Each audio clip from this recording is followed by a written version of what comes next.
everyone, I'm Ryan Miller, one of the game designers here at Wizards of the Coast, and one of the guys who designed the Magic the Gathering Commander decks.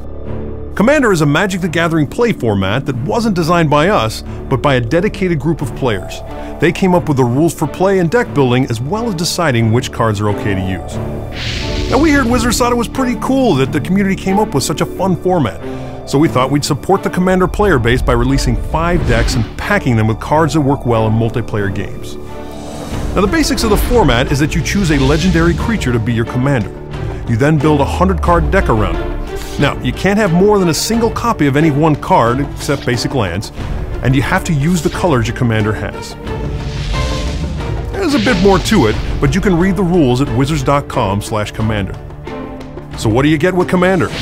Well, there are 5 pre-constructed decks, each containing 100 cards. Each deck also comes with 3 oversized versions of the commanders in that deck, and of course, you get normal-sized versions too. And each deck is packed with cards from Magic's history, plus something we've never done before: new cards in the deck product. All of our deck products before Commander have contained reprinted cards from Magic's long history.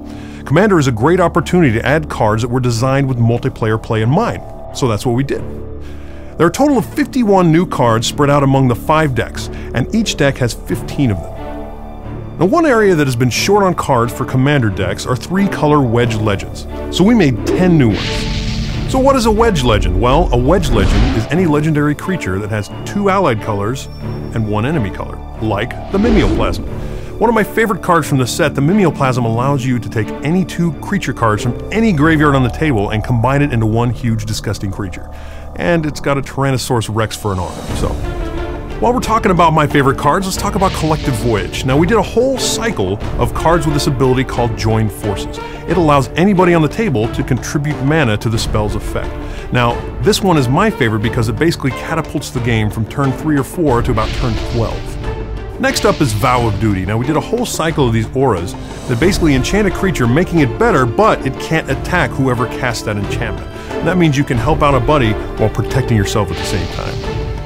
Next up is Edrick. Now, the reason I like this guy is he's not totally obvious why he is good. You plop him on the table and all of a sudden all your opponents are attacking each other instead of you.